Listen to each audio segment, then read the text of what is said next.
বাংলাদেশ সময় আজ ভোর 5টায় যে ম্যাচটা শুরু হবে বিশ্বকাপের, যে ম্যাচ শেষ হবে 90 মিনিট পেরিয়ে হয়তোবা সকাল 7টার দিকে, অতিরিক্ত 30 মিনিট যদি লাগে তাহলে 7:30 পৌনে 8টার দিকে, যদি টাই ব্রেকার লাগে তাহলে 8টার দিকে। সেটাই কি বিশ্বকাপে ক্রিশ্চিয়ানো রোনালদোর শেষ ম্যাচ? বিশ্বকাপে শেষবারের মতো কি আজকেই আমরা ক্রিশ্চিয়ানো রোনালদোকে দেখতে পাবো? সেই 2006 বিশ্বকাপ থেকে তিনি খেলছেন। প্রতিবার একই স্বপ্ন নিয়ে তার বিশ্বকাপে আসা, একবার বিশ্বকাপ জয়, কিন্তু কখনোই সেটা তিনি পারেননি। ক্রিশ্চিয়ানো রোনালদোর বয়স এখন 41 হয়ে গেছে, তার ফর্মে ভাটার টান। এই ম্যাচ ভালো খেলেন তো ওই ম্যাচ খারাপ খেলেন। এখন আলোচনা যতটা ক্রিশ্চিয়ানোকে নিয়ে হয়, সমালোচনাও তার চেয়ে কম হয় না, বরং বেশি। কিন্তু ফুটবল নামক খেলাটাকে তিনি গত 20-22 বছরে যা কিছু দিয়েছেন সেইটা তো আর অস্বীকার করার উপায় নেই। ফুটবল কি তাকে কিছুটা আবার ফিরিয়ে দেবে কিনা, এইটা কি ক্রিশ্চিয়ানো একটা ওয়ার্ল্ড কাপ নিয়ে ক্যারিয়ার শেষ করাটা ডিজার্ভ করেন কিনা, সেই আলোচনা তো করতেই পারেন। যেই আলোচনাটা লিওনেল মেসিকে নিয়েও ছিল, এবং 4 বছর আগে 2022 বিশ্বকাপে আর্জেন্টিনার হয়ে বিশ্বকাপ জয়ে মেসির ক্যারিয়ার পূর্ণতা পেয়েছে।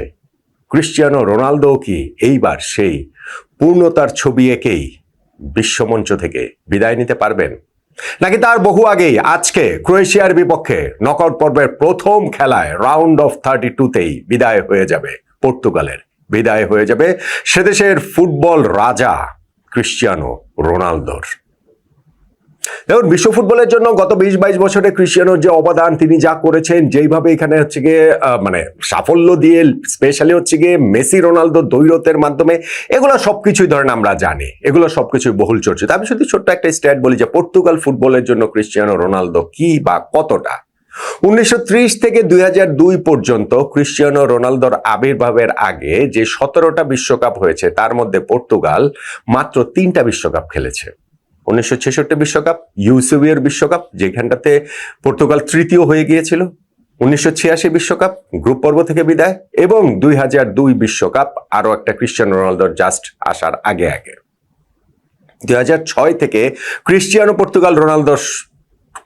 রয়েছেন পর্তুগালের সঙ্গে। অবভিয়াসলি তখনও তিনি এই ক্রিশ্চিয়ানো রোনালদো হয়ে ওঠেননি, কিন্তু ওই যে তার সময়কাল থেকে শুরু করে 6 বিশ্বকাপের 6টাতেই কিন্তু পর্তুগাল খেলছে। রোনালদোর আগের 17 বিশ্বকাপে পর্তুগাল অংশই নিয়েছে 3বার, এবং রোনালদো সহ 6 বারের মধ্যে 6 বারই অংশ নিচ্ছে। পর্তুগালের জন্য তিনি কতটা কি, এই একটা স্ট্যাটেই বোধ করি তা বোঝা যায়। কিন্তু ওয়ার্ল্ড কাপ রোনালদোকে সবসময়ই তো আসলে হতাশাই দিয়েছে, কষ্টই দিয়েছে, শূন্য হাতেই ফিরিয়েছে। 2006 বিশ্বকাপে পর্তুগাল সেমিফাইনাল পর্যন্ত গিয়েছিল, কিন্তু সেই বিশ্বকাপে রোনালদো তো আর রোনালদো হয়ে ওঠেননি। সো ওইটা রোনালদোর বিশ্বকাপ না। যখন তিনি রোনালদো হয়ে উঠেছেন 2010 থেকে, তখন থেকেই প্রতিবারই ওই একই রকম বড় স্বপ্ন নিয়ে পর্তুগাল বিশ্বকাপে গিয়েছে, এবং প্রতিবারই তাদের আশাভঙ্গের বেদনায় পড়তে হয়েছে। 2010 বিশ্বকাপের নকআউট পর্বের শুরুতেই রাউন্ড অফ 16 স্পেনের কাছে হেরে পর্তুগাল ও রোনালদোর বিদায়। 2014 বিশ্বকাপের গ্রুপ পর্ব থেকে বিদায়। 2018 বিশ্বকাপের সেই নকআউট পর্বের শুরুতে রাউন্ড অফ 16 উরুগুয়ের কাছে হেরে বিদায়, আর সর্বশেষ 2022 বিশ্বকাপে কোয়ার্টার ফাইনালে মরক্কোর কাছে হেরে বিদায়। ক্রিশ্চিয়ানো তাই ওয়ার্ল্ড কাপের অ্যাবসলিউট লেজেন্ড কিনা সেটা নিয়ে আপনি কথা বলতে পারেন। হ্যাঁ, ক্রিশ্চিয়ানো রোনালদো 2006 থেকে শুরু করে প্রতিটা বিশ্বকাপে গোল করেছেন, একমাত্র ফুটবলার 6 বিশ্বকাপে তিনি গোল করেছেন, যেটা লিওনেল মেসিও করতে পারেননি।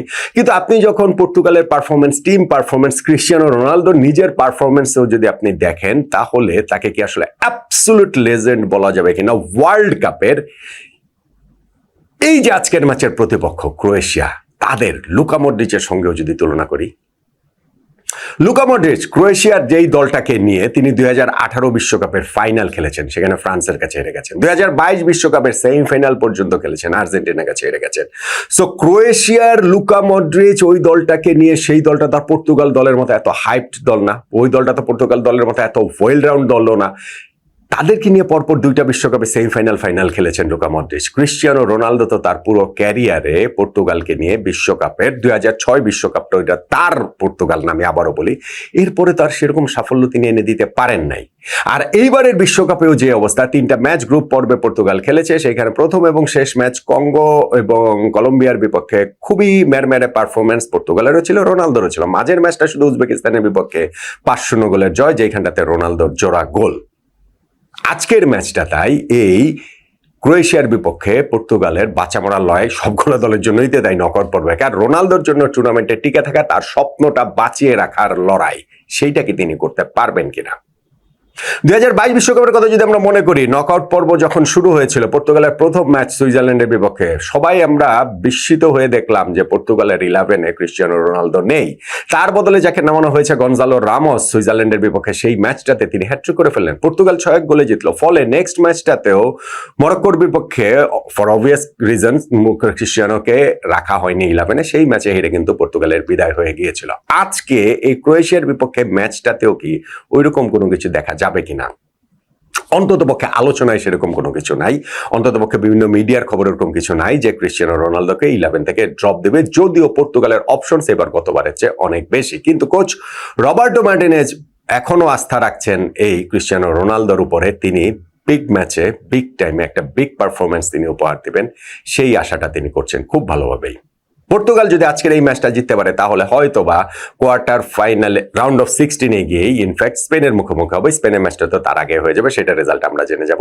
সো স্পেন ভার্সেস পর্তুগাল, সেইটা হবে আরেকটা মাউথ ওয়াটারিং ক্ল্যাশ। সেই দিকে যেতে হলো রোনালদোর বিশ্বকাপ জয়ের ক্যারিয়ারের একমাত্র অধরা স্বপ্ন পূরণটা যদি সেই জায়গাটা টিকিয়ে রাখতে হয়, তাহলে আজকের ম্যাচটা আসলে তাকে জিততেই হবে।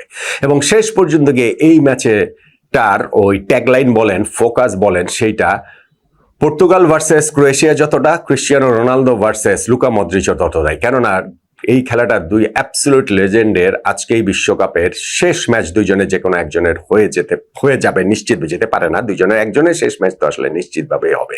এবং এই দুইজন কিন্তু রিয়াল মাদ্রিদও 6টা সিজন একসঙ্গে খেলেছেন, 4বার চ্যাম্পিয়ন্স লিগ জিতেছেন। সো তাদের এই দুই বন্ধুর মধ্যে একজনকেও আজকে এইখান থেকে এই বিশ্বমঞ্চে বিদায় বলতে হবে। আমার ফিলিং বলছে যে এই ম্যাচটাতে পর্তুগালের মতো করেই খেলা খেলবে এবং সেইখানটাতে ক্রিস্টিয়ানো রোনালদোর সেই স্বপ্নটা এই ম্যাচ শেষ হয়ে লাইভ থাকবে।